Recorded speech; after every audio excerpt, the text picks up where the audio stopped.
ఉపాధి హామీ పథకాన్ని సంరక్షించాలని ఒక ఉపాధి హామీ పరిరక్షణ యాత్రకి ఆంధ్ర కాంగ్రెస్ కమిటీ శ్రీకారం చుట్టడం జరిగింది. సరిగ్గా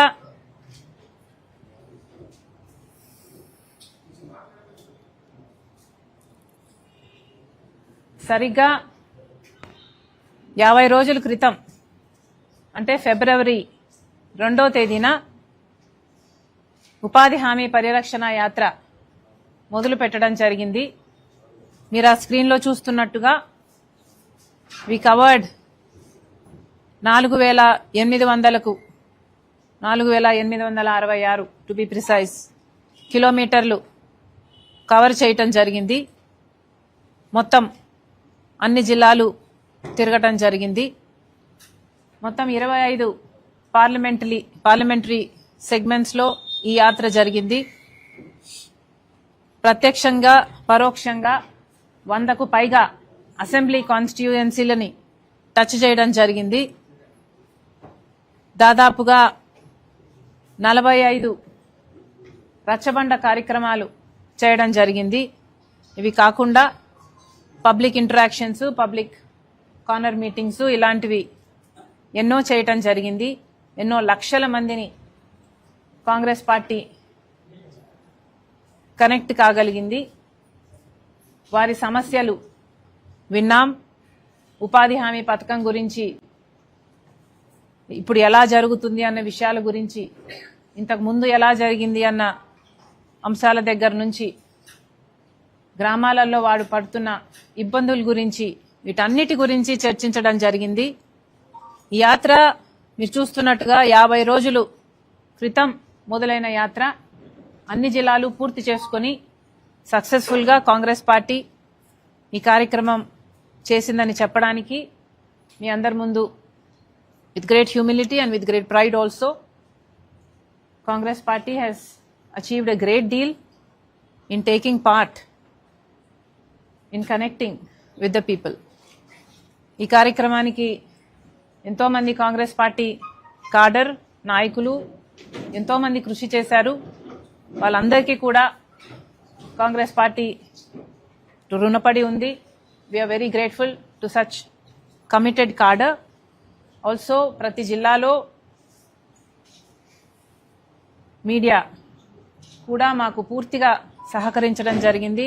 ఇది పబ్లిక్ ఇష్యూ కాబట్టి ప్రతి ప్రోగ్రాంకు కూడా మీడియా పూర్తి స్థాయిలో హాజరయ్యారు.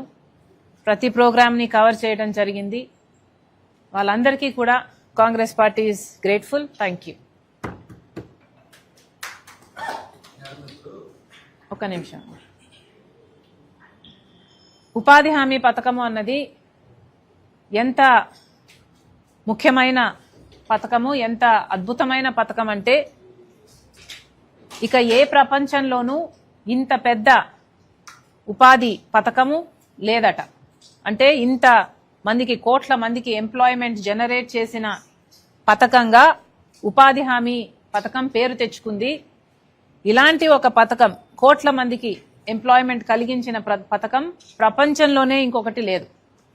కాబట్టే దేశ విదేశాల నుంచి వచ్చి ఈ పథకం ఎలా జరుగుతుంది అని యూనివర్సిటీల నుంచి రీసెర్చ్ స్టూడెంట్స్ వచ్చి రీసెర్చ్ పేపర్లు తయారు చేసిన సందర్భాలు ఎన్నో ఉన్నాయి. అంత గొప్ప పథకం ఈ ఉపాధి హామీ పథకం. ఈ పథకం మొదలు పెట్టింది, పైలట్ ప్రాజెక్టుగా తీసుకున్నది ఆంధ్ర రాష్ట్రంలో రాజశేఖర రెడ్డి గారు ముఖ్యమంత్రిగా ఉండంగా మొదలు పెట్టడం జరిగింది. ఎన్నో విధి విధానాలు ఆ రోజుల్లో ఈ డిపార్ట్మెంట్కు సంబంధించిన ప్రిన్సిపల్ సెక్రటరీగా పనిచేసిన కొప్పుల రాజు గారు కూడా ఉన్నారు. ఎన్నో విధి విధానాలు ఆంధ్ర రాష్ట్రంలోనే రూపొందించడం జరిగింది. ఆ తర్వాత ఇదే విధి విధానాలు మొత్తం ఈ పథకానికి అమలు చేస్తూ ఫేజుల వారీగా మొత్తం దేశం అంతా కూడా ఈ పథకాన్ని అమలు చేయటం జరిగింది. ఈ పథకం ఎంత సక్సెస్ఫుల్ గా జరిగింది అంటే ఆ తర్వాత ఎలక్షన్లలో కాంగ్రెస్ పార్టీ మళ్ళీ అధికారంలోకి రావటానికి, జనాలలో స్థానం సంపాదించుకోవటానికి ఈ పథకాన్ని చాలా పెద్ద పాత్ర. ఎందుకు చెప్తున్నాము అంటే ఈ పథకము అంతమంది జీవితాలకు ఆసరా ఇచ్చిన పథకం. అంతమంది పేదవాళ్ళు ఈ పథకం వల్ల లబ్ధి పొందారు కాబట్టే ఈ పథకానికి అంత మంచి పేరు వచ్చింది కాబట్టే అంతమంది ప్రజలు ఈ పథకాన్ని ఆదరించారు. అలాంటి ఈ పథకము కాంగ్రెస్ పార్టీ అధికారంలో ఉండంగా తెచ్చిన ఈ పథకానికి మహాత్మా గాంధీ గారి పేరు పెట్టడం జరిగింది. మహాత్మా గాంధీ గారి పేరు ఎందుకు పెట్టారు అంటే మహాత్మా గాంధీ గారు గ్రామ స్వరాజ్యాన్ని కోరుకున్నారు కాబట్టి. గ్రామాలకు కూడా అధికారాలు ఉండాలి, గ్రామాలలో కూడా అభివృద్ధి జరగాలి, గ్రామాల అభివృద్ధి చెందితేనే దేశమంతా కూడా అభివృద్ధి చెందుతుంది అని మహాత్మా గాంధీ గారు పూర్తిగా విశ్వసించారు. ఇది మహాత్మా గాంధీ గారి ఐడియాలజీ కాబట్టే దీనికి మహాత్మా గాంధీ గారి పేరు పెట్టడం జరిగింది. ఎందుకంటే ఉపాధి హామీ పని ప్రతి గ్రామంలో జరగాలి, ఇది ఒక చట్టంలాగా చేశారు. కానీ ఈ చట్టం గ్రామాలకు కూడా ఉపయోగపడాలి.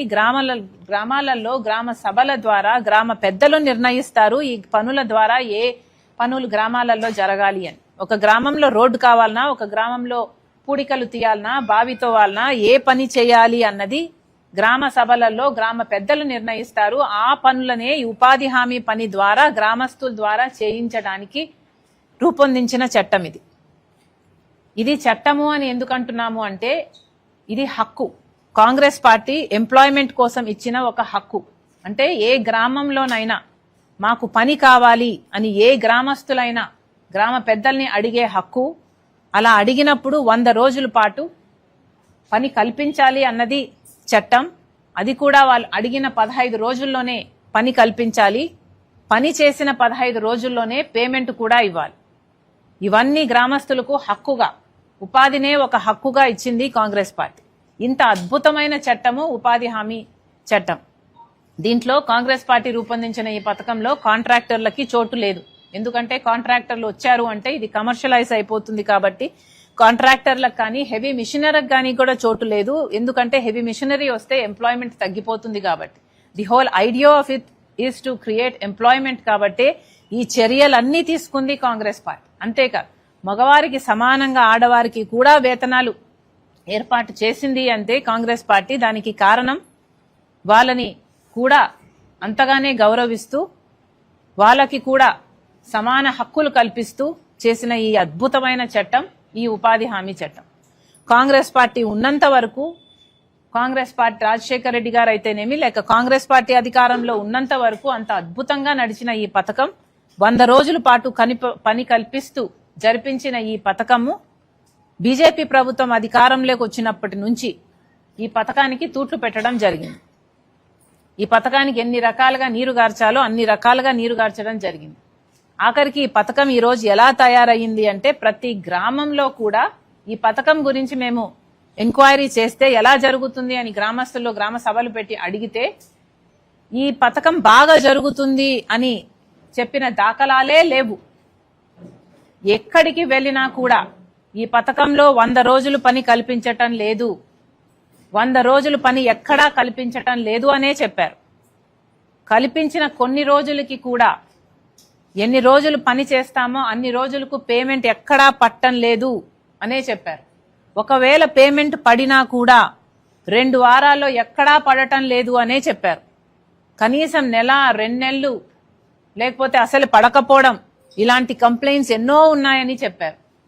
ఆఖరికి వీళ్ళు చెప్పింది ఏమిటంటే ఈ ఉపాధి హామీ పని అన్నది ఎంత నీరుగార్చారు అంటే దీంట్లో ఎన్ని అవకతవకలు ఉన్నాయంటే ఎంత రాజకీయమయం అయిపోయింది అంటే అసలు దీనికి పేదవాళ్ల కోసం మొదలు పెట్టిన పథకము అన్న